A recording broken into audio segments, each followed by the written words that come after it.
Hello, welcome to my third mixed digital multimedia critique, and I'm looking at the still picture, the software for editing still picture. Initially I'd selected GIMPs or GIMP, but when I was doing blog 5 I came up with another software that is the PhotoPad, though I'm using one which is a demo version. That's why you're seeing the three options. It's not free, and you can see it is unlicensed, non-commercial, home use only. So I'm going to continue with the demo, and these are some of the features with this editor. Now most of them I can't access unless I register. So since I'm using the demo version, I'll just look at some of the features that they can allow me to use with the demo version. Here you can open a bunch of photos and you edit. You can have screencast. You can have other features that I've not looked at. So mainly I shared how I looked at this. So I'm going to open. Then I'll just select a picture.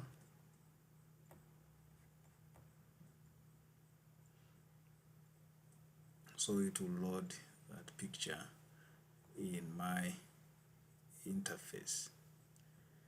Now, as I told you earlier on, still these tools can be seen, but when I say to open a bunch, it will ask me either to purchase or get the code if I'm registered. Now since I'm not registered, I'm not going to use some of those ones. So with this still photo, I saw that the number of tools that can enhance your photo. Last week we looked at borders. This tool can give you a variety of borders that you can add to your image, ranging from the simple borders. I can show you some of them. These are some of the simple borders. You can include the inner border, as you can see, but still you can make it bigger if you want, or you can make it narrower, a thin inner border. Even the outer border you can make it thick, but according to the readings that you have been looking at, you always need to avoid thick borders, so you can keep them narrower. And you can also change the color of the inner border.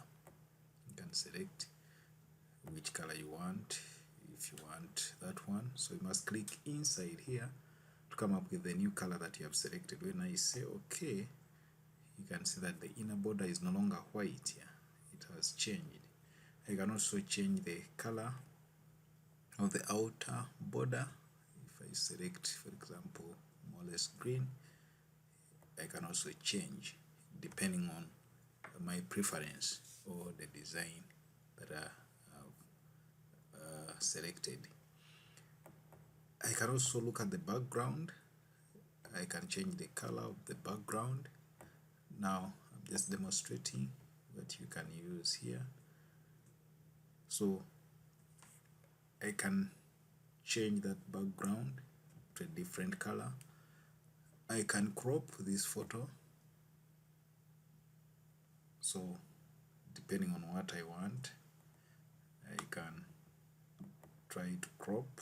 Maybe I want to eliminate some, I just want maybe a smaller portion.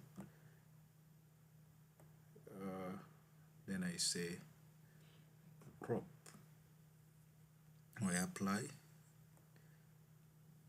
So I've cropped my image. I can resize this image depending on the width or the height. I can reduce the height and I can reset. I can also rotate this image either through 90 degrees or 180 degrees, or I can take it back depending on how I want it. So these are some of the tools that can enhance. I can also flip it, but now in this case they cannot allow me to use this option because I'm not authorized. I don't have a license, I'm just using a demo. Another thing, I looked at this, I can auto fix. Still, I cannot use these applications. I can add a text to my photo, though still it's no longer being used. I can add an image. Sorry, most of them now I can't use. Previously I've been using them, but now, so I can add clip art, maybe facial decoration or animals. I can choose maybe a dog cartoon. Yeah, I can add that one. I can screencast. For example, if I want a certain, I want maybe the picture of my screen, I just go here. It will ask me whether I need the entire desktop, then it will get for me that one, or I just want to customize. There is a specific portion that I'm interested in. Maybe I just want to get this person, that image, so I can get that, and I go ahead with editing, putting it. I can also take my photo directly. I can take that picture, I can just capture, and the picture will pop up into this, and I can go ahead and edit this picture.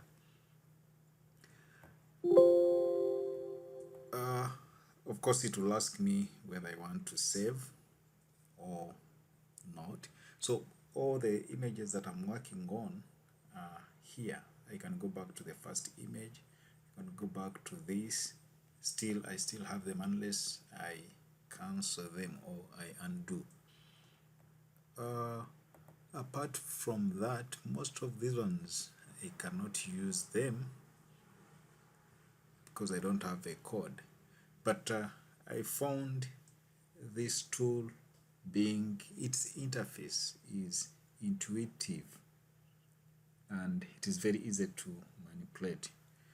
I hope if I can buy one, it can be a useful tool that can help me to enhance the photos and manipulate most of them. So as you can see, the only disadvantage, it may be expensive. So if I want my students to use it, it may not be possible because I cannot install it on very many computers.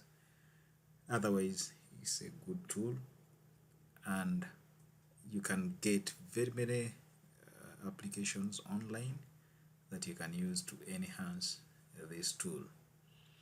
So you can save your image, edited image. If you want to save now high quality, low quality, you can say that.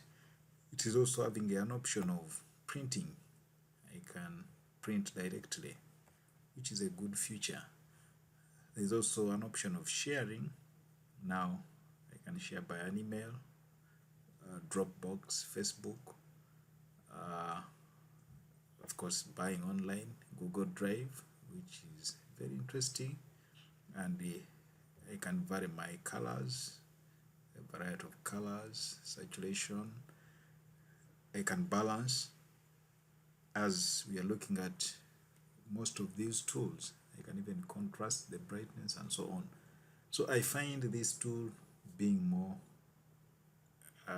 interactive, and I feel if I get my own copy, or if I buy one, then it is going to be a useful tool for me. So I would highly recommend people to try and look at this tool. I feel it is a better tool to use to edit photos. Thank you.